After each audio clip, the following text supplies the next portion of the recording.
আজকে আমরা চলতরিতের 9th এর যে নলেজ ছিল সেটা রিভাইজ করব।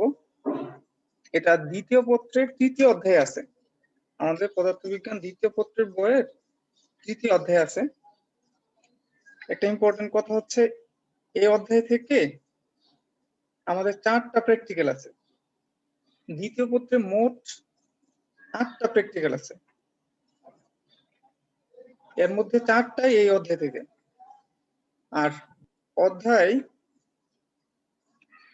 10-এ আছে 2টা, অধ্যায় 6-এ আছে 2টা।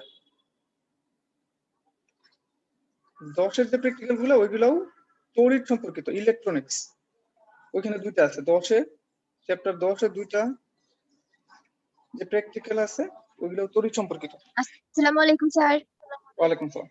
এই জন্য তড়িতের বিষয়গুলো একটু ক্লিয়ার থাকতে হবে। হ্যাঁ, আমরা তো প্র্যাকটিক্যাল অ্যাভয়েড করতে পারবো না।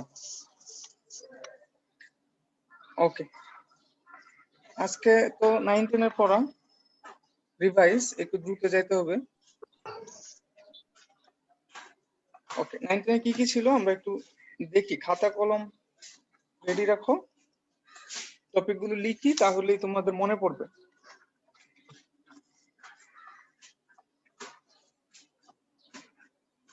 আমরা মূলত 9-10 এ 3টা টপিকে পড়াশোনা করেছি, 4টা। একটা হলো তড়িৎ প্রবাহ, 4টা দাগ দিয়ে দিই আমি।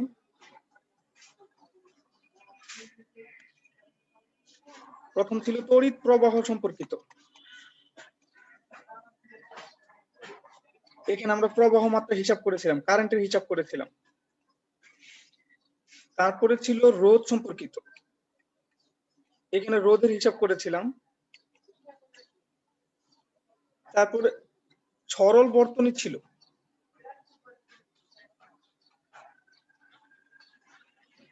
সরল কিছু বর্তনী সম্পর্কে আমাদের হিসাব ছিল। এখানে কারেন্ট, ভোল্টেজ সবই হিসাব করতাম আমরা, বিভব পার্থক্য হিসাব করতাম, কারেন্ট হিসাব করতাম, রোধ হিসাব করতাম।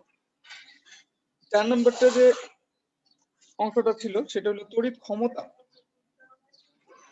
তড়িৎ ক্ষমতা সম্পর্কিত। ওকে, তড়িৎ ক্ষমতা ওই যে পি ইকুয়াল ভিআই এরকম আর কি, বা পি ইকুয়াল ডব্লিউটি, এই সমীকরণগুলো দিয়ে আমরা কোন একটা বাল্বের মধ্যে কত রোধ আছে, কতটুকু শক্তি ব্যয় করতেছে হিসাব করতে পারতাম, কত ইউনিট বিদ্যুৎ শক্তি ব্যয় হয়েছে সেটা হিসাব করতে পারতাম। তো এগুলাই আজকে মূলত রিভাইজ করব। তড়িৎ প্রবাহের ইকুয়েশনটা নিশ্চয়ই তোমাদের মনে আছে। তড়িৎ প্রবাহের সংজ্ঞাটা এরকম যে কোন একটা পরিবাহীর যে কোনো প্রস্থচ্ছেদের মধ্যে দিয়ে, মানে যে কোনো জায়গা দিয়ে, এদিক দিয়ে হিসাব করি, এদিক দিয়ে হিসাব করি, এদিক দিয়ে হিসাব করি, একই হবে আর কি। যদি একটু মোটা চিকন হয় সমস্যা নাই, সব জায়গা দিয়ে একই হবে প্রবাহ মাত্রা। যে কোনো প্রস্থচ্ছেদের মধ্য দিয়ে প্রতি সেকেন্ডে যে পরিমাণ চার্জ প্রবাহিত হয়ে যায়, কি পরিমাণ চার্জ প্রতি সেকেন্ডে প্রবাহিত হয়, সেটা হচ্ছে প্রবাহ মাত্রা। যদি কি পরিমাণ চার্জ টি সেকেন্ডে প্রবাহিত হয়, তাহলে প্রবাহ মাত্রা হবে Q by T, I equal Q by T. এটা পড়ছিলাম, সবার জানা। টি হচ্ছে সময় আর কিউ হচ্ছে চার্জ, কি পরিমাণ চার্জ প্রবাহিত হয়েছে কোন একটা পরিবাহীর মধ্য দিয়ে। প্রবাহ মাত্রার এককও সবার জানা আছে, অ্যাম্পিয়ার, আমরা ক্যাপিটাল এ দিয়ে প্রকাশ করি। আর প্রবাহ মাত্রার মাত্রা হচ্ছে ক্যাপিটাল আই। যাদের মনে নাই লিখে নাও, এটা হচ্ছে প্রবাহ মাত্রার মাত্রা। আর প্রবাহ মাত্রা একটা মৌলিক রাশি, যদিও এটাকে একটা সমীকরণের মাধ্যমে পাওয়া গেছে, তারপরেও এটা একটা মৌলিক রাশি। ওকে, তারপরে রোধ সম্পর্কে আমরা পড়ছিলাম। ওহমের সূত্রে প্রথমে রোধ সম্পর্কে জানছিলাম, V equal IR, V equal IR, ওইখান থেকে জানছিলাম রোধ সম্পর্কে। তারপর রোধের 3টা সূত্র পড়ছিলাম, রোধের 3টা সূত্র আমরা পড়েছিলাম। আমি একটু মনে করে দিই। প্রথম সূত্রটা ছিল রোধ হবে পরিবাহীর দৈর্ঘ্যের সমানুপাতিক। পরিবাহীর দৈর্ঘ্য যদি বেশি হয়, অনেক বড় একটা তার নাও, তাহলে তার মধ্যে রোধ বেশি পাওয়া যাবে। 2 নম্বরটা ছিল রোধ পরিবাহীর প্রস্থচ্ছেদের ক্ষেত্রফল, মানে এই ক্ষেত্রফলটা প্রস্থচ্ছেদের ক্ষেত্রফলের ব্যস্তানুপাতিক। 3 নম্বর ছিল উপাদানের সূত্র, মনে আছে তোমাদের? বিভিন্ন উপাদানের রোধের জন্য, বিভিন্ন উপাদানের পরিবাহীর জন্য রোধ বিভিন্ন, বিভিন্ন রোধে বিভিন্ন পরিবাহিতে রোধ বিভিন্ন, বিভিন্ন পরিবাহিতে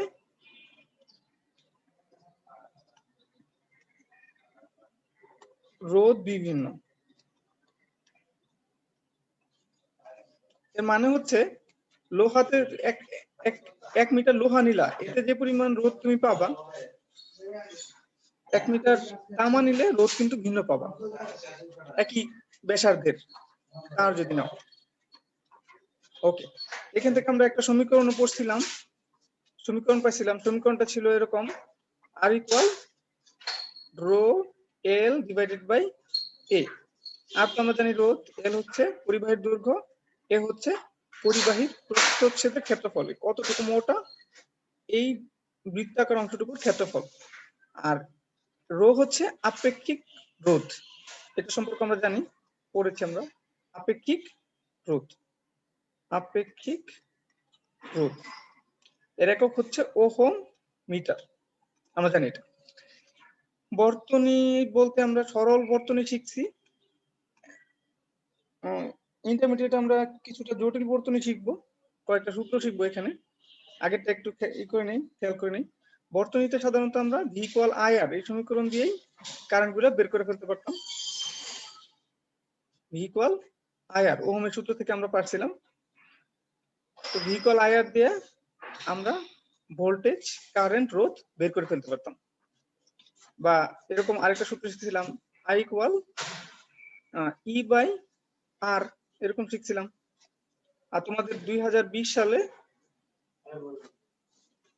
বোর্ডে আসছিল নতুন একটা প্রশ্ন, ওটার উত্তর ছিল এরকম, I equal E by R plus R. এই সূত্র দিয়ে করতে হয়েছিল। এই ছোট আরটা হচ্ছে আমাদের ব্যাটারির মধ্যে রোধ, অভ্যন্তরীণ রোধ। এই নিয়ে আমাদের অনেক আলোচনা আছে ইন্টারমিডিয়েটে। তারপরে হচ্ছে আমাদের আলোচনা ছিল তড়িৎ ক্ষমতা নিয়ে, যে কোনো একটা বাল্বের ক্ষমতা কত, বা কোন একটা ডিভাইসের ক্ষমতা কত। রেটিং দেয়া থাকে সাধারণত, আমরা যে বাজার থেকে বাল্বগুলি কিনে নিয়ে আসি, ওখানে লেখা থাকে যে এত ওয়াটের বাল্ব, তার মানে পি এর মান দেওয়া আছে। আমরা পি এর ইকুয়েশন জানি এরকম, P equal V I, I square R, তারপরে V square divided by R. তো এখন যদি কত ভোল্টেজে লাগাবো এটা যদি জানা থাকে, তাহলে আমরা যে বাজার থেকে বাল্বটা নিয়ে আসছি, তাহলে P equal V square by R, এই সমীকরণ থেকে ওই বাল্বটার রোধ বের করে ফেলতে পারবো। আমরা সাধারণত 220 ভোল্টে লাগাই, সংযুক্ত করি। আমাদের যে লাইন ভোল্টেজ, আমাদের লাইন থেকে ব্যবহার করি, বাসা বাড়িতে ব্যবহার করি, ওয়াল থেকে যে লাইনটা নেই, এটা 220 ভোল্ট। মনে করো 100 ওয়াটের একটা বাতি নিয়ে আসছি, 100 ওয়াটের একটা বাতি নিয়ে আসছি। তো এখান থেকে আমরা পাইছিলাম যে এই 100 ওয়াটের বাতিটার রোধ হবে এরকম, V square divided by P. V তো জানা আছে 220 ভোল্ট, 220 ভোল্টে সংযুক্ত করেছি, এটা স্কোয়ার করতে হবে, স্কোয়ার করে দিয়ে তারপরে 100 দিয়ে ভাগ করে দিতে হবে। তো এইভাবে আমরা পাইছিলাম 100 ওয়াটের একটা বাতির রোধ হচ্ছে কত বাই 220 স্কোয়ার, 800, 484 মনে হয় না। আচ্ছা যাই হোক, এই ভাগটা করবো, এত ওহম আমরা পেয়েছিলাম। ওকে, এই ছোটগুলো আমাদের মনে আছে নিশ্চয়। তারপরে আমরা পড়েছিলাম যে কোনো বাসা বাড়িতে কতটুকু বিল আসতেছে, কিভাবে বিলের হিসাব করেছিলাম আমরা, এটা নিশ্চয় মনে আছে সবার, বিলের হিসাব। বিলের হিসাব করার জন্য সবচেয়ে বিখ্যাত যে সমীকরণটা আমরা পড়ছিলাম, ডাব্লিউ ইকুয়াল পিটি বাই 1000, এত ইউনিট, সরাসরি এত ইউনিটে আমরা পেয়ে যেতাম। আজকে 10 এর পরীক্ষা ওদেরকে এই প্রশ্নটা দিয়েছে অবশ্য, পিটি বাই 1000 এত ইউনিট, কত ইউনিট বিদ্যুৎ খরচ হয়েছে এটা সরাসরি পেয়ে যেতাম।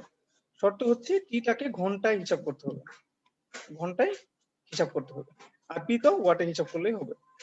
তাহলে পি কে ওয়াটে হিসাব করে 1000 দিয়ে ভাগ করে কিলোওয়াট হয়ে যাবে, আর এখানে ঘন্টা হয়ে গেল। তাহলে এটা পাওয়া যাবে কিলোওয়াট আওয়ারে। কিলোওয়াট আওয়ার, কিলোওয়াট আওয়ার মানে হচ্ছে ইউনিট দেয়া থাকবে, কত ইউনিট প্রতি কত খরচ, ওখান থেকে আমরা হিসাব করে ফেলি যে বিদ্যুৎ বিল কত।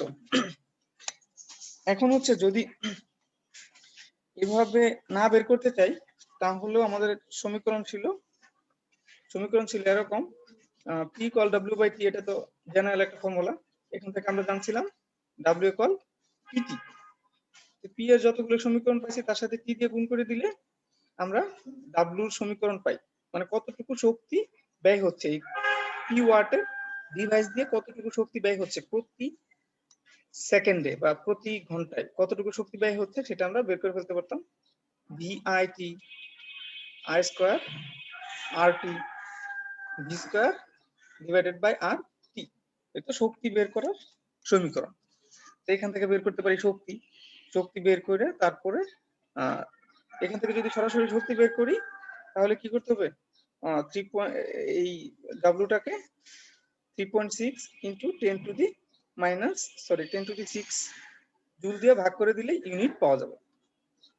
আর আগের যে সূত্রটা শিখলাম ওইটা দিয়ে সরাসরি ইউনিট পাওয়া যাবে, এটা দিয়ে সরাসরি ইউনিট পাওয়া যাবে। আর কেউ যদি শক্তি বের করে ফেলে, এই সমীকরণগুলো দিয়ে শক্তি বের করে ফেলে, তাহলে তখন তাকে কিলোওয়াট আওয়ারে নিতে হবে, কনভার্ট করতে হলে 3.6 ইন্টু 10⁶ জুল দিয়ে ভাগ করতে হয়। এরপরে আমাদের আরো কিছু সমীকরণ ছিল। ওহমের সূত্রের বিবৃতিটা এরকম ছিল, যদি তাপমাত্রা পরিবর্তন না হয়, মানে টি স্থির যদি থাকে, তাহলে কোনো একটা পরিবাহীর মধ্য দিয়ে কতটুকু তড়িৎ প্রবাহিত হবে সেটা আমরা বলে দিতে পারি। তো এর জন্য আমাদের জানা থাকতে হবে আমরা এই রোধের, এই আর রোধের দুই প্রান্তে কতটুকু বিভব পার্থক্য সৃষ্টি করেছি, মানে কতটুকু ব্যাটারি সংযুক্ত করেছি। ছোট ব্যাটারি সংযুক্ত করলে কারেন্টের মান ছোট হবে, আর বড় মানের ব্যাটারি, বড় ভোল্টেজ যুক্ত করলে কারেন্টের মান বেড়ে যাবে, এটা আমরা বুঝতে পারতেছি। রোধ আমাদের ওহম বলছিল যে ভি সমানুপাতিক আই হবে, যদি বড় ভোল্টেজ দিই তাহলে কারেন্ট বড় হবে, আর যদি ছোট ভোল্টেজ দিই তাহলে কারেন্টও ছোট হয়ে যাবে। সমানুপাতিক মানে এটাই। তারপরে আমরা পাইছিলাম সমানুপাতিক উঠায় দিলে সমানুপাতিক একটা ধ্রুবক আসে, সেটা আমরা পাইছিলাম ভি ইকুয়াল আই আর। এই আরটা হচ্ছে আমাদের এই পরিবাহীর রোধ। ওকে, এবার আমরা তড়িতের ক্ষেত্রে সবচেয়ে মজা পাইতাম যে শ্রেণী সমান্তরাল সমবায়। বর্তনীর যে রোধগুলো ছিল শ্রেণী আর সমান্তরাল সমবায়ের হিসাবগুলা, শ্রেণী সমবায়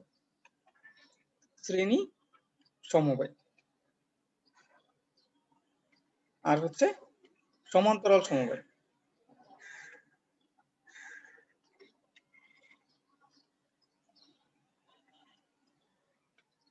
শ্রেণী সমবায় মানে হচ্ছে রোধগুলো একটার পর একটা যুক্ত থাকবে, একটা শেষ আরেকটা শুরু।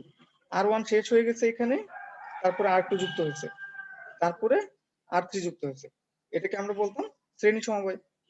আর সমান্তরাল সমবায় হচ্ছে প্রত্যেকটা রোধ, আমাদের মনে করো R1 আছে আর R2 আছে, দুইটা রোধ আছে, প্রত্যেকটা রোধের একটা প্রান্ত, এই বাম পাশের প্রান্তটা এই বিন্দুতে যুক্ত, আবার ডান পাশের প্রান্তটা এই বিন্দুতে যুক্ত। এরকম যদি হয় তাহলে সেটাকে বলতাম আমরা সমান্তরাল সমবায়। তাহলে শ্রেণী সমবায় হচ্ছে একটা রোধ শেষ হয়ে গেলে আরেকটা রোধ যুক্ত হবে, আরেকটা রোধ শেষ হয়ে গেলে আরেকটা রোধ যুক্ত হবে। এই সমবায়কে আমরা বলতাম শ্রেণী সমবায়। আর সমান্তরাল বলতাম প্রত্যেকটা রোধের একটা প্রান্ত একটা বিন্দুতে, R1 R2 দুইটারই একটা প্রান্ত এই বিন্দুতে, আর বাকি যে আরেকটা প্রান্ত আছে দুইটা প্রান্ত থাকে জানি আমরা আরেকটা প্রান্ত আরেক বিন্দুতে যুক্ত। ঠিক আছে, কারেন্ট যদি আসে তাহলে যেন বাইপাস করে যেতে পারে, হয় R1 দিয়ে যাবে না হয় R2 দিয়ে যাবে, ইচ্ছা যে কোনো একদিক দিয়ে যেতে পারবে। ওকে, এই যে সমবায়টা এটা হচ্ছে সমান্তরাল সমবায়। শ্রেণী সমবায়ের ক্ষেত্রে তুল্য রোধ আমরা জানি, এটাকে আমরা RS দিয়ে প্রকাশ করছিলাম। শ্রেণী মানে সিরিজ, তো তখন আসলে সিম্পল যোগ রোধগুলোর। শ্রেণী সমবায়ের তুল্য রোধ মানে তুল্য রোধ বের করা খুবই সহজ ছিল, R1 R2 R3 যোগফল, যতগুলো রোধ থাকবে সবগুলো সিম্পল যোগ। আর সমান্তরাল সমবায়ের ক্ষেত্রে তোমরা পড়ছো এরকম করে RP দিয়ে প্রকাশ করতাম আমরা। 1/RP হবে এই রোধগুলোর ইনভার্সের যোগফল, 1/R1 প্লাস 1/R2 এরকম ছিল।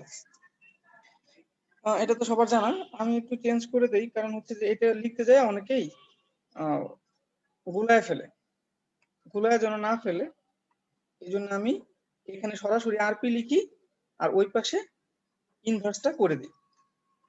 তার মানে হচ্ছে সমান্তরাল সমবায়ের তুল্য রোধ ইনভার্সের যোগফলের ইনভার্স, ইনভার্সের যোগফলের ইনভার্স, রোধগুলোর ইনভার্স করব, তারপরে যোগ করে দিব, যোগফলটাকে আবার ইনভার্স করে দেব, ইনভার্সের যোগফলের ইনভার্স, মনে রাখো। ওকে, এবার হচ্ছে এই অধ্যায়ে আমরা এক্সট্রা কি পড়বো এ সম্পর্কে একটু আইডিয়া দিই, আর আগের তুল্য রোধের কয়েকটা হিসাব দেখি আমরা। আর কিছু দেখবো না, নতুন কিছু দেখবো না, এইটুকু। কি করব এই অধ্যায়ে নতুন যে বিষয়গুলো পড়বো সেটা হচ্ছে জটিল বর্তনী। নতুন, হ্যাঁ, এই অধ্যায়ে নতুন, মানে ইন্টারমিডিয়েটে নতুন, এটা আমরা জটিল বর্তনী কিছু দেখব। জটিল বর্তনী, জটিল বর্তনী বলতে সরাসরি আমরা বলতে পারি না যে এটা শ্রেণী সমান্তরাল, আবার ওহমের সূত্র সরাসরি ব্যবহার করতে পারি না, এই জন্য আমাদের কারশফের সূত্র ব্যবহার করতে হবে। কেসিএল, কারশফের কারেন্টের সূত্র, কারশফের ভোল্টেজের সূত্র, এটা আমরা ডিটেলসে শিখবো। এই দুটো সূত্র দিয়েই জটিল বর্তনী সমাধান করে ফেলবো।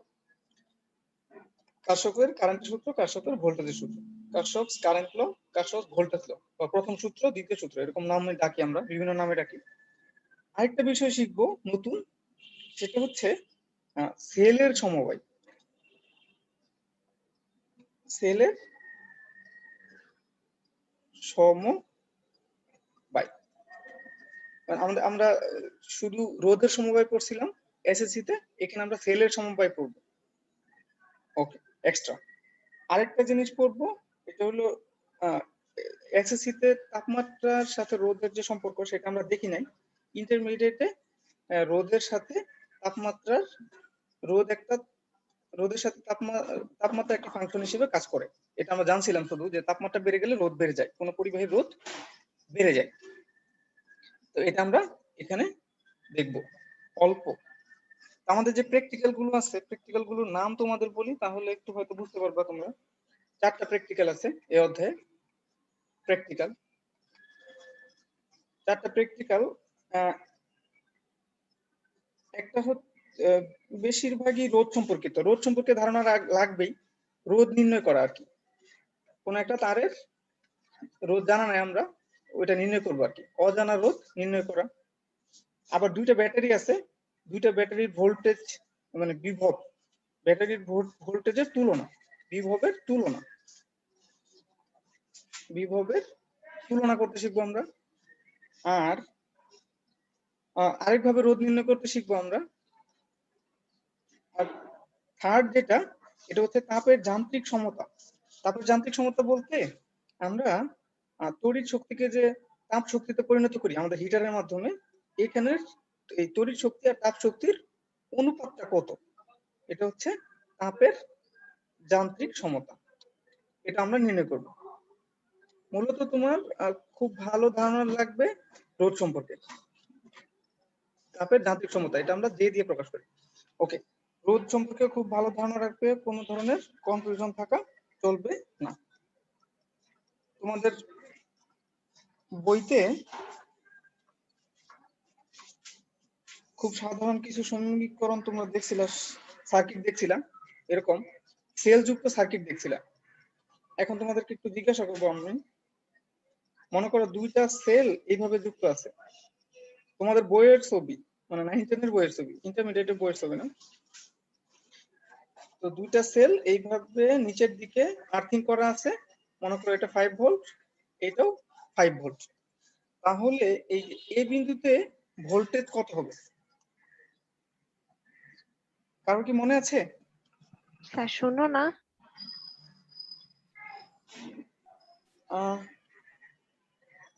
না, শূন্য হবে না।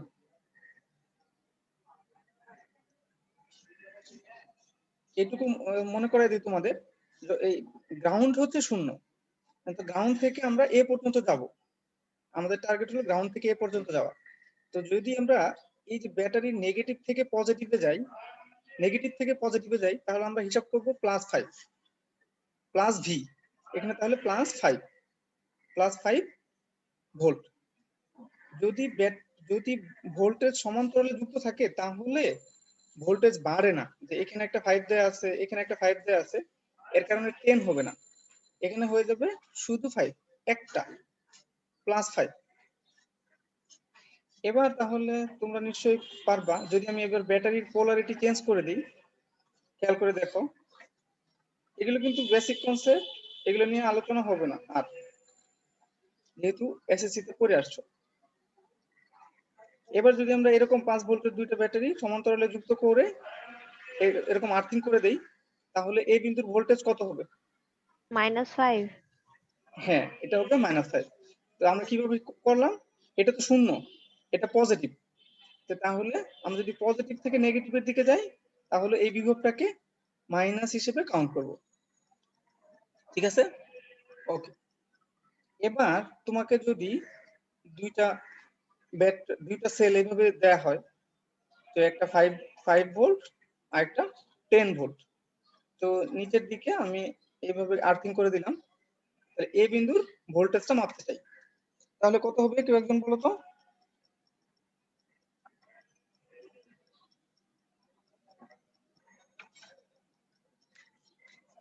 সমান্তরালে যুক্ত হলে যোগ হবে না ভোল্টেজ, কিন্তু শ্রেণীতে যুক্ত হলে ভোল্টেজটা যোগ হবে। তো যোগ যদি হয় তাহলে কি হবে?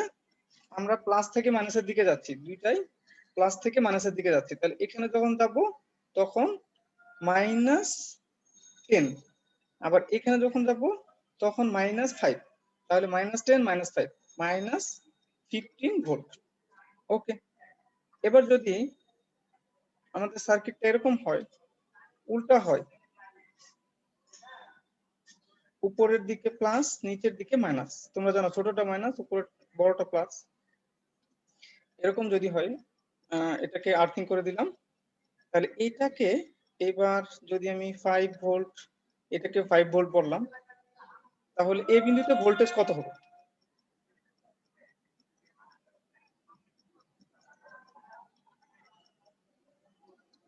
যখন মাইনাস থেকে প্লাসের দিকে যাব তখন আমরা কাউন্ট করব +5 প্লাস হিসেবে, মাইনাস থেকে প্লাসের দিকে যখন যাব তখন +5 হিসেবে কাউন্ট করব। তো +5 +5 দুইটা যোগ হয়ে 10 ভোল্ট। ঠিক আছে, তোমরা বোর্ড কোশ্চেন হিসেবে এসব সলভ করছো, এসব আসছে তোমাদের এসএসসি তে, এসব আসছে। ওকে, এবার হচ্ছে রোধের হিসাব করা শিখেছিলাম আমরা, শ্রেণী না সমান্তরাল, অনেক সময় কনফিউশন হয়, ওইটা একটু দেখি। মনে করো আমাদের তিনটা রোধ আছে, R1 R2 R3, এ বিন্দু আর বি বিন্দু এর মধ্যবর্তী রোধ নির্ণয় করব। যেহেতু আমরা স্পষ্ট দেখতে পাচ্ছি এ শেষ হইলে, মানে R1 শেষ হইলে R2 যুক্ত হয়েছে, R2 যখন শেষ হয়েছে তখন R3 যুক্ত হয়েছে, তাহলে এটা শ্রেণী। এখন আমরা যদি এই সার্কিটটাকে একটু বাঁকা করে দিই,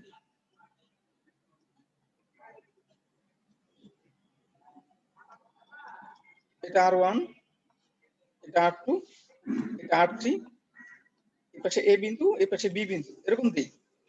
এটাও কিন্তু শ্রেণী। কারণ হচ্ছে দেখো, R1 যখন শেষ হয়েছে, এখানে রোধ না, তখনই R2 যুক্ত হয়েছে। R2 যখন শেষ হয়েছে তখনই R3 যুক্ত হয়েছে। R3 যুক্ত হয়েছে, তার মানে একটা শেষ হলে আরেকটা যুক্ত হয়েছে। কোনোভাবে কারেন্ট কি করতে পারতেছে না, R1 কে বাইপাস করে যেতে পারতেছে না। তো তাহলে অবশ্যই এটাও শ্রেণী, এটাও শ্রেণী। এবার সমান্তরালের ক্ষেত্রে একটু বেশি কনফিউশন আমাদের। মনে করো দুইটা রোধ আমাদের আছে, বেশি দেখাচ্ছি না, দুইটা রোধ R1 আর R2, R1 R2, এরা এই দুই বিন্দুতে যুক্ত আছে, এ আর বি বিন্দুতে যুক্ত আছে। তো এটা তো আমরা স্পষ্ট বুঝতে পারতেছি, যেহেতু প্রত্যেকটা রোধের এই যে বাম পাশের বিন্দুটা এই বিন্দুতে আর ডান পাশের বিন্দুটা ওই বিন্দুতে যুক্ত আছে, তাহলে এরা সমান্তরাল। কিন্তু যদি আমরা এই সার্কিটটাকে একটু এরকম করে দেই, অনেক সময় কনফিউশনে পড়ি যে এটা কি অবস্থা আছে। এরকম করে দিলাম, এটা মনে করো এটা বি বিন্দু করে দিলাম, এটা এ বিন্দু করে দিলাম। তো এখন কনফিউশনে পড়ে যায় যে এই রোধ দুটো কিভাবে আছে। এরাও সমান্তরালে আছে, কারণ হচ্ছে যে R1 এর ডান পাশের বিন্দুটা এই বিন্দুতে এক বিন্দুতে যুক্ত আছে, আর R1 R2 এর বাম পাশের বিন্দু এই বিন্দুতে যুক্ত আছে। এখানে শুধু তারটা একটু বাঁকা করে দেওয়া হয়েছে, জাস্ট, আর কিছু না। ঠিক আছে, ওকে। এবার বিন্দু পদ্ধতিতে যে রোধ নির্ণয় করা হয়, আচ্ছা এটা আগামী দিন দেখবনি। আগামী দিন তাহলে আমরা পড়বো বিন্দু পদ্ধতিতে তুল্য রোধ নির্ণয়। আচ্ছা, তার আগে আমাকে কেউ বলতো যে পরিবাহিতার ভিত্তিতে পদার্থ কত প্রকার, মনে আছে তোমাদের? পরিবাহিতার ভিত্তিতে পদার্থ কত প্রকার? 3 প্রকার। আচ্ছা, নাম বলো তো।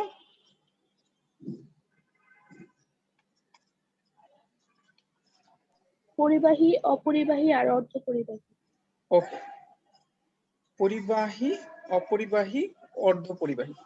পরিবাহিতার ভিত্তিতে পদার্থ 3 প্রকার। পদার্থ 3 প্রকার। আমরা এতক্ষণ যে আলোচনা করছি সবই কিন্তু পরিবাহী নিয়ে আলোচনা। হ্যাঁ, পদার্থ 3 প্রকার। একটা হচ্ছে পরিবাহী, যেটা নিয়ে আমাদের আলোচনা এই অধ্যায়ে, আর 2 নম্বর হচ্ছে অপরিবাহী, এটা নিয়ে আমাদের আলোচনা নাই বললেই চলে। কৌশিক স্যার মনে হয় কিছুটা পড়াইছে এখানে অপরিবাহী নিয়ে। আর অর্ধপরিবাহী, অর্ধপরিবাহী এটা আমাদের চ্যাপ্টার 10 এ কাজে লাগবে। দ্বিতীয় পত্রের চ্যাপ্টার 10 এ অর্ধপরিবাহী নিয়ে আলোচনা, ওইখানে আমাদের দুইটা প্র্যাকটিক্যাল আছে। ওকে, পরিবাহিতার ভিত্তিতে বলতেছি, এই পরিবাহিতা বলতে কিসের পরিবাহিতা কেউ বলতে পারবা, মনে আছে তোমাদের? পরিবাহিতা বলতে ইলেকট্রনের, মানে বলবা? কারেন্ট পাচ্ছে তড়িৎ। মুবাশিরা কি বলছো? ইলেকট্রন প্রবাহ আর কি তড়িৎ প্রবাহ। আচ্ছা, ঠিক আছে। পরিবাহিতা বলতে আমরা প্রথম যে ভাগ করছি, এটা দুইটা কারণে, পরিবাহী, অপরিবাহী, অর্ধপরিবাহী। একটা হচ্ছে তাপ, আর একটা হচ্ছে ইলেকট্রন, যেটা বললাম বিদ্যুৎ। ওকে, এই অধ্যায়ে যেহেতু তাপ নিয়ে আলোচনা নাই, তাহলে তাপের পরিবহনটা আমাদের আলোচনার বাইরে। বিদ্যুৎ পরিবাহিতা, পরিবাহিতা বলতে তাপ ও বিদ্যুৎ পরিবাহিতা, এর ভিত্তিতে পদার্থ 3 প্রকার: পরিবাহী, অর্ধপরিবাহী, অপরিবাহী। অপরিবাহীর আরেকটা নাম হচ্ছে কুপরিবাহী। কুপরিবাহী। তো আগামী দিন আমরা আমি এখনো ঠিক করি না অ্যাকচুয়ালি কি পড়াবো, তো এসএসসি থেকে বের হয়ে আসবো আর কি, ইন্টারমিডিয়েটে পড়াবো। ঠিক আছে, আজকের ক্লাস এই পর্যন্তই। আল্লাহ হাফেজ। স্যার আসসালামু আলাইকুম। আসসালামু আলাইকুম।